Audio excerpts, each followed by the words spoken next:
আমরা যে ইস্যুটি নিয়ে আজকে দাঁড়িয়েছি, এই ইস্যুটা বাংলাদেশের প্রত্যেকটা মানুষেরই জীবনের একটি গুরুত্বপূর্ণ ইস্যু।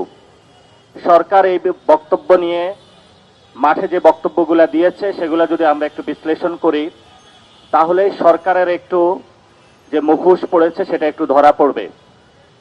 সরকার বলেছে যে বিশ্ব বাজারে যে তেলের দাম বৃদ্ধি বা জ্বালানির দাম বৃদ্ধি সেটার সাথে সামঞ্জস্য করে সরকার দাম বাড়িয়েছে। এই কথাটি সত্য কথা নয়। সরকার জনগণকে বিভ্রান্ত করার জন্য জ্বালানি সংকট নিয়ে মিথ্যা তথ্য দিয়েছে সরকার। বাংলাদেশে 20% বেশি বেড়েছে, যেখানে সরকার শুধু ডিজেলের ক্ষেত্রে 15% রেখেছে এবং অন্যান্য ক্ষেত্রে 20% বেশি বাড়িয়েছে, যেটা যদি আমরা মালয়েশিয়া বা ইন্ডিয়া অন্যান্য জায়গায় তুলনা করি, সেখানে কোথাও 7%, কোথাও 5% বাড়িয়েছে। এবং শুধু এটার ক্ষেত্রে নাই, আমাদের যে নিত্য ব্যবহারিক যে এলপিজি গ্যাস, সেখানেও সরকার একসাথে 40%-এর উপরে বাড়িয়েছে, তারপরে কিছু অংশ কমিয়েছে, তবে সেখানে সরকার যা বাড়ানোর তা বাড়িয়ে দিয়েছে। তো পরিবহন খাতে এমনি একটি বড় একটি প্রভাব পড়বে বাংলাদেশে, যেহেতু আমাদের গরিব দেশ, বিভিন্ন জায়গায় পণ্য আনা নেওয়া করতে হয়। মানুষ কর্মের কারণে রংপুর থেকে ঢাকা আসে, চিটাগং থেকে ঢাকা আসে, বিভিন্ন কারণে একটা মানুষ এই ভাড়াগুলা মানুষের নাগালের বাহিরে চলে যাবে।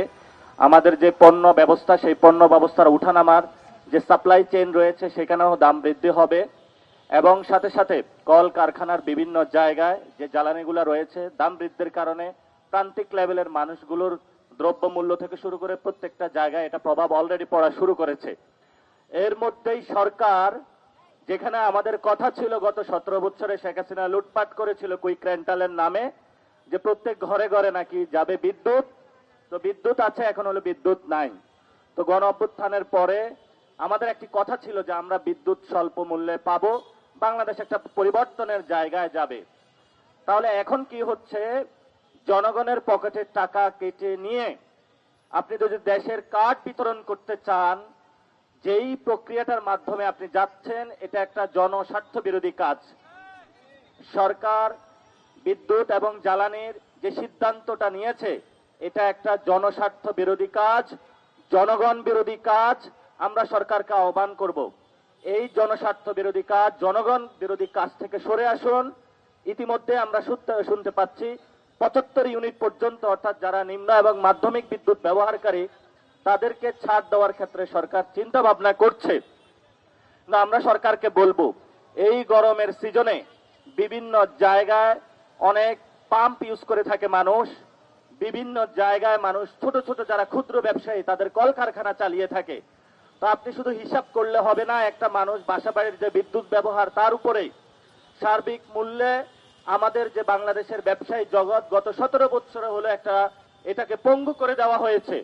শুধু বেক্সিমকো, অ্যাসালাম ছাড়া আর কেউ কোনো বাংলাদেশে ব্যবসা করতে পারে নাই। আমার আপনার মতো যারা তরুণ যুবা রয়েছে, তারা 17 বছরে কোনো ব্যবসায়ী কলকারখানা খুলতে পারে নাই, নতুন করে তাদেরকে কোনো ঋণও দেওয়া হয় নাই। এই সময় তারা আশার বুক বেঁধেছিল যে এতগুলা রক্তের পরে আমরা বাংলাদেশে নতুন করে ব্যবসা সাজাবো, ব্যবসা করব, ছেলে মা বাপ নিয়ে একটু শান্তিতে চলাফেরা করব। এই সময় সরকারের এই জনস্বার্থ বিরোধী একটি কাজ বাংলাদেশকে আবার অন্ধকারের দিকে ঠেলে দিচ্ছে। এবং আজকে আমরা শুনতে পেলাম বিশ্ববাজারে তেলের দরপতন হয়েছে, যেখানে ইরানের তারা যুদ্ধ, সেখান থেকে আমেরিকা সরে পড়ছে, লেবানন যুদ্ধ থেকেও ইসরায়েল সম্মত হয়েছে যে তারা সরে পড়বে। তাহলে বৈশ্বিক বাজারে আবার তেলের দরপতন হয়েছে, কিন্তু বাংলাদেশের ক্ষেত্রে আমরা বিরূপ প্রতিক্রিয়া দেখি। বৈশ্বিক বাজারে তেলের দাম কমে, আর বাংলাদেশে একবার বৈশ্ব বাজারের উসিলা দিয়ে বাড়ায়, কিন্তু এটা কখনোই আর নিচের দিকে নামানো হয় না। তো আমরা সরকারের কাছে বলবো, আমরা আপনাদেরকে আজকে সমালোচনা করতে দাঁড়াই নাই। আজকে আপনাদেরকে আমরা আলোচনা করে আপনাদের সুবিধার জন্য, আপনাদেরকে জনগণের বিপক্ষে যাতে জনগণ আপনাদের না যায় কিছু পরামর্শ দেওয়ার জন্য দাঁড়িয়েছি। দয়া করে বিদ্যুতের দামটা কমিয়ে দিন, দয়া করে জ্বালানি সংকট সুন্দরভাবে সমাধান করুন। এটা আপনি একা পারবেন না, সকল দলমত, সিভিল সোসাইটি সবাইকে নিয়ে বসুন। জ্বালানি সংকট একটা বৈশ্বিক সংকট, গোয়ার্তুমি করে আপনি জ্বালানি সংকট মিটাইতে পারবেন না বাংলাদেশে। এবং সরকার যদি গোয়ার্তুমির পথে হাঁটে, তাহলে জ্বালানি সংকটের কারণে বাংলাদেশের অনেক মানুষ বিপর্যস্ত হবে। এবং জ্বালানি যাদেরকে মন্ত্রিত্ব দেওয়া হয়েছে, একজনের নাম টুকু সাহেব, উনি কয়েকদিন আগে দেখলাম টকশোতে হলে মানুষকে জোর জোরে হলে ধমকায়। এই ধমকানো মন্ত্রী বলেছিল যে 2 বছর পর্যন্ত বাংলাদেশে নাকি কোন জ্বালানি সংকটের জায়গায় কোনো দাম বৃদ্ধি হবে না। এই 2 মাস না 1 মাসের মাথায় সে পোল্টি মেরে এই সরকারের মধ্যে হলো তারা আবার বিদ্যুৎ এবং ডিজেল অকটেন থেকে শুরু করে সকল কিছু দাম বাড়ানো। কয়েকদিন আগে প্রধানমন্ত্রী পোল্টি মারলেন, বললেন যে আমি সংস্কার করব। হ্যাঁ, আপনারা ভোট দিন। ইলেকশনের পরে যখন ক্ষমতায় বসলেন তার খোঁজ নাই। প্রধানমন্ত্রীর পোল্টি মারার লাইন নিয়ে এখন তার মন্ত্রীরাও একই পথে হাঁটছেন। যেই মন্ত্রী বললেন এই 2 বছরে কোনো প্ল্যান নাই, 1 মাসের মাথায় আবার উনি হলো বিদ্যুৎ এবং ডিজেলের অকটেনের মূল্য বাড়িয়ে দিলেন।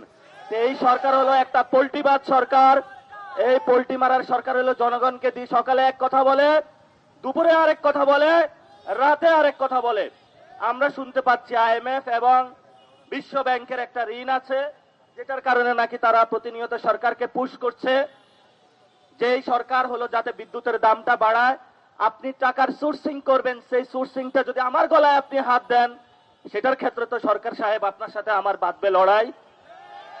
আমি গ্রামে ছিলাম এই ঈদে, 5 দিন ছিলাম। 5 দিনের নামে নাম মাত্র মূল্যে হলো কারেন্ট এসেছে।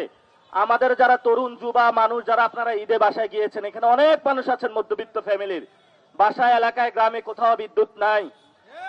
কয়েকদিন আগে শুনলাম তারা নাকি পারমাণবিক বিদ্যুৎ চুল্লি উদযাপন করেছে। সেটা নিয়ে সরকার যেভাবে সবার কাছে ঘুরে ঘুরে বেরিয়ে যে হাসিনা উদ্বোধন করে দিয়ে গিয়েছে, আমি এখন এখান থেকে ফসল তুলবো।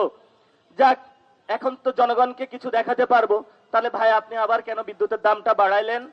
এজন্য আমরা সরকারকে বলবো, যিনি প্রতিমন্ত্রী রয়েছেন অমিত, যাকে রিনিউয়েবল এনার্জি সেক্টরের দায়িত্ব দেওয়া হয়েছে, এবং যিনি পূর্ণমন্ত্রী রয়েছেন টুকু, এই 2টা ব্যক্তি জ্বালানি সংকট বাংলাদেশে তারা প্রতিহত করতে ব্যর্থ, এবং জ্বালানি সংকট যে নিরসন 2 জন মন্ত্রী ব্যর্থ।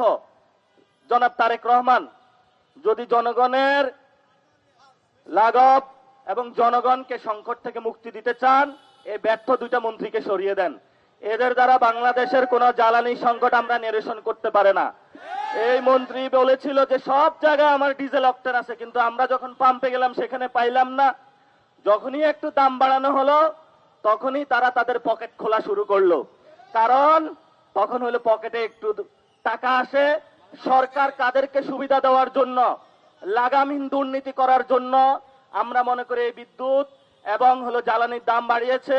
সরকারকে বলবো জনস্বার্থ বিরোধী এই জায়গা থেকে সরে আসুন, পোল্টি মারা বন্ধ করুন বাংলাদেশের মানুষের সাথে। আমি আবারও শেষ করছি বক্তব্য কথা বলে, এই সরকার বাংলাদেশের মানুষের সাথে সংস্কারের কথা বলে পোল্টি মেরেছে। এই সংস্কার বলেছিল বিচার হবে আওয়ামী লীগের, তারা আইবি রহমানকে মুক্তি দিয়েছে। এই সরকার বলেছিল 2 বছর আগে জ্বালানির মূল্য বৃদ্ধি হবে না, বিদ্যুতের দাম বৃদ্ধি হবে না, তারা আবার জনগণের সাথে পোল্টি দিয়েছে। আমরা স্পষ্টতা আজকে এই প্রোগ্রাম থেকে বলতে চাই, এই সরকার হলো পোল্টিবাজ সরকার বা পোল্টি মারা সরকার। এই সরকারকে আমরা লাল কার্ড দেখাতে আস্তে আস্তে ফিল্ডে নামছি। ভবিষ্যতে জনগণের দৌড়ানি তারা খাবে এবং 200 সিট নিয়েও পার পাবেন না। শেখ হাসিনার সিট আরো বেশি ছিল, শেখ হাসিনার দাদা বাবুও ছিল, আপনাদের দাদা বাবু নাই আর এত সিটও বেশি পান নাই। শেখ হাসিনার আরো অনেক বড় বড় কত কিছু ছিল, ইট মারেন, পাটকেল মারেন, ডিম মারেন, অস্ত্র নিয়ে আসেন, হকি স্টিক নিয়ে আসেন, কোন স্টিকেই কাজ হবে না। বাংলাদেশের মানুষ এখন তো গলায় ছুরি বসাইছেন, মাঠে এখন নামবে। দ্রুত এই সিদ্ধান্ত প্রত্যাহার করুন, বাংলাদেশের মানুষের পক্ষে থাকুন। একটু কথা বেশি বাড়িয়ে বললাম, কারণ প্রচন্ড রাগে ক্ষোভে আছি। বাসায় যেয়ে ঘুমাইতে পারি না, বিদ্যুৎ নাই, গ্রামে দেখে গিয়েছি। আবারই হলো পাম্পে যায় হলো তেলের দাম বৃদ্ধি, অকটেনের দাম বৃদ্ধি, আবারই এখন বিদ্যুতের দাম বৃদ্ধি, এলপিজি গ্যাসের দাম বৃদ্ধি, বাজারে যা নিত্য পণ্যের দাম বৃদ্ধি। তো আমরা যাবোটা কোথায় মাননীয় সরকার সাহেব? ধৈর্যের একটা সীমা আছে, সরকার হলো ধৈর্যের সীমার উপরে চলে যাচ্ছে সরকার।